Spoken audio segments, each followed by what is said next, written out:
What's up guys, Everything Apple Pro here, and welcome to 2018. It's going to be a very exciting year for smartphones as we're going to be seeing a lot of new trends such as less and less bezels, better audio, better waterproofing, better battery life, better displays, and so much more. So I compiled the best smartphones we're going to be seeing this year to talk about in this video. And yes, there are so many to choose from, but these I think are going to be the most exciting. So starting off from Samsung, one of the companies that isn't afraid to give you everything you need right now, not drag it out for years and years and years. So their latest offering, the Samsung Galaxy S9, is going to be their flagship. It's coming very, very soon in just a couple months, and it will be an evolutionary upgrade. So in other words, Apple's S-Cycle upgrade, but from Samsung. There's going to be some mild design changes on the back. We're going to see a repositioned camera and sensor orientation. We're going to be seeing a slightly slimmer bezeled display. It'll look a little bit better, but overall, it's going to be design-wise very similar to what's currently out there right now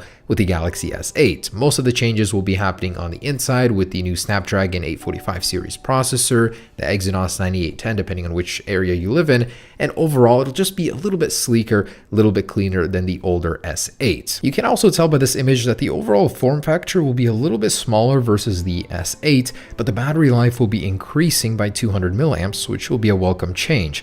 Also, surprisingly, Samsung will be keeping the 3.5mm headphone jack when every other company wants to get rid of it like Apple, so it will keep a lot of faithful customers in line with Samsung. It'll be a very sleek, clean, and evolutionary upgrade to the Galaxy S8, but I hope that they make a lot of upgrades to the display, such as 3D touch, maybe 120Hz display, and stronger speakers as well. Either way, it's bound to be a success, just as every other Samsung Galaxy phone before it. And the rumored launch date is on February 27th at Mobile World Congress. Samsung wants to get this phone out fairly quickly as they want to compete with the iPhone X and the iPhone 8 and 8 Plus series, which the Galaxy S8 is falling behind on. And next up, the Samsung Galaxy Note 9. After the triumphant return of the Galaxy Note 8, Samsung is definitely going to want to continue that momentum with the Note 9, the professional focused tablet phone. Now, what can we expect from this year's version? So much like the Galaxy S9 and S9 Plus, the updates will be very minimal. It'll be an S upgrade for the Note series. So the display will be slimmed down just a little bit in the bezels, and this is all according to rumor. Of course, it will contain the Snapdragon 845 series processor, 8 GB of RAM will remain. And the exciting thing, according to rumors, is that the Galaxy Note 9 will be Samsung's first smartphone to include an embedded fingerprint reader underneath the display. That's going to be really monumental and could drive a lot of annoyed iPhone X users over to the Galaxy Note series. Okay, and we're back talking about a folding phone from Samsung in 2018. Now, I actually included this in last year's list, but it never came to fruition. However, things are apparently changing this year, where rumors are saying towards the end of 2018, quarter 3, we will be seeing Samsung's long-awaited, long-rumored foldable or bending phone. And apparently the naming of this thing will also be competing with the iPhone X, as it will be called the Samsung Galaxy X. On paper, it'll just look similar to the iPhone X, I guess. A recent patent filing also from a few days ago suggests that this thing will have a 3D touch pressure-sensitive display in order to compete with Apple's version 3D touch. So that'll be a first on a Galaxy phone as well, as currently they have it, but not everywhere on the display this would. Now, if we look back in time, Samsung has apparently been working on this phone for over 5 years. The rumor mill has been churning out more and more rumors about this phone. It's crazy how long it has survived without being apparently a canceled project. So we'll have to see if it's true, but it just seems unlikely that it would happen, but the rumors don't give up on this phone. I really do want to see what comes of it. And of course, my most anticipated product, the iPhone X series in 2018. Will it be called the iPhone X2, the iPhone 11? I really don't know where the naming scheme is going to go, but there will be a new iPhone X and alongside it a larger iPhone X Plus. So this one was rumored to happen in 2017, but Apple delayed it as the production issues just for the basic iPhone X model were crazy. Anyways, this essentially will be a larger iPhone X with a 6.5-inch display instead of the current 5.7-inch.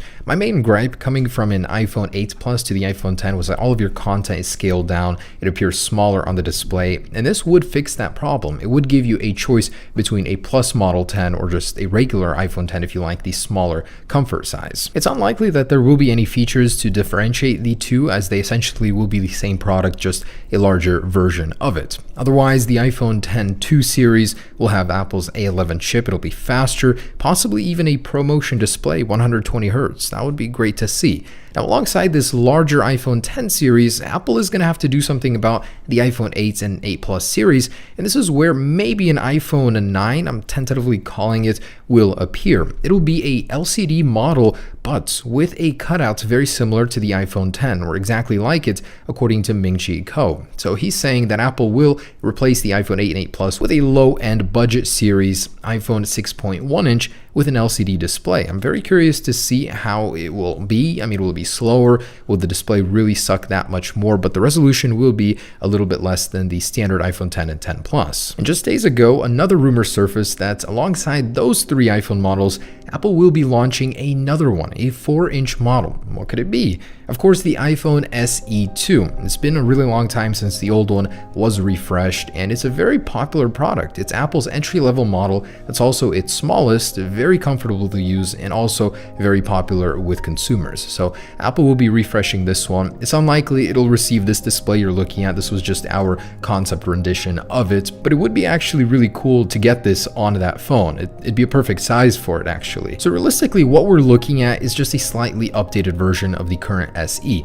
No, there will not be this drastic display change. It will have a faster Apple A10 processor, most likely. It could have a slightly better display, as currently it's using the same one since the iPhone 5S. Just overall, it'll be mostly the same. And this one is also one of my most anticipated Android phones, the OnePlus 6. Now, the OnePlus 5T was a great surprise. With an 18:9 aspect ratio display, it definitely caught up to the rest of the smartphone competitors in terms of display, but also surpassed most in terms of speed. The OnePlus 6 will receive the Snapdragon 845. It'll keep its 8 GB of monstrous RAM, and it'll be a speed demon. Now, the design is mostly slated to be the same, but there is one key feature it might have: an embedded fingerprint sensor within the display, according to Gizmo China. In a phone that mostly fell off the radar, the LG G series, we could be seeing a refresh, the G7, but it's slated to be called something else, as Samsung faced the same problem. It will not be called the G7.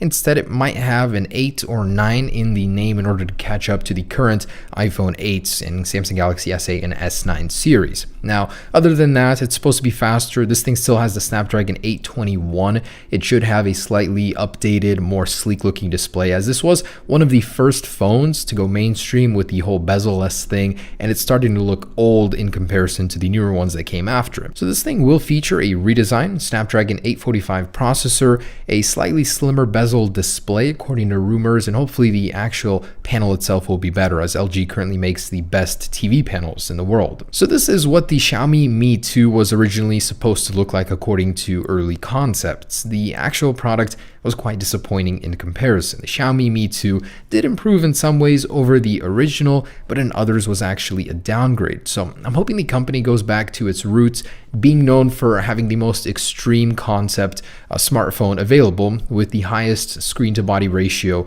ever. And the good news is that is actually what's rumored to happen with the Xiaomi Mi Mix 3. It will have a higher screen to body ratio than any smartphone on the market, as well as faster internals to boot. So hopefully this time around it does look a little bit more like its marketing, as the Xiaomi Mi Mix 2 was quite a disappointment for me. And the Google Pixel 3, according to rumors, there will be 3 models this year, as the actual development names have been leaked: the Crosshatch, Albacore, and Blue Line series. One of them will be the cheaper, low-end model, much like the LG 5X was not too long ago, and the other 2 will be the Google Pixel 3 and Google Pixel 3 XL. What will actually be different is a slightly less bezel design on the larger XL series. Even the regular Pixel 3 will apparently have slightly slimmer bezels, better displays, and the Snapdragon 845 on both. The Pixel 2 was an amazing phone, super fast, so I'm looking forward to the third one. And lastly, as a bonus, I wanted to include Doogie's new concept video they just released of a smartphone they will be releasing later this year, they say.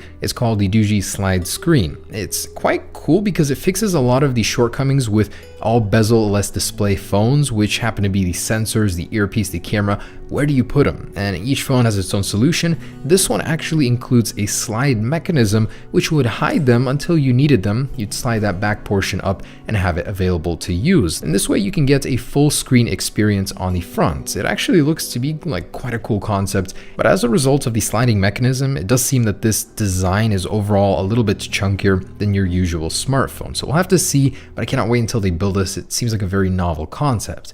Anyways, guys, that is the offering that we're going to be seeing later in 2018. Of course, not everything is confirmed. It is in the rumor mill stage, but I am very excited to see what 2018 brings. A lot of speed improvements, display improvements, bezels will be shrinking and dying as usual. So I can't wait to see what happens, guys. Stay tuned. I will be reviewing all of these new products on this channel, and I'm mostly excited for the iPhone 10 and the overall new lineup from Apple, as well as Samsung. So of course, we'll be taking a look at those later this year. Thanks for watching, guys. Hope you enjoyed it. And whichever smartphone you choose, just know it'll be much, much better than last year's. Peace.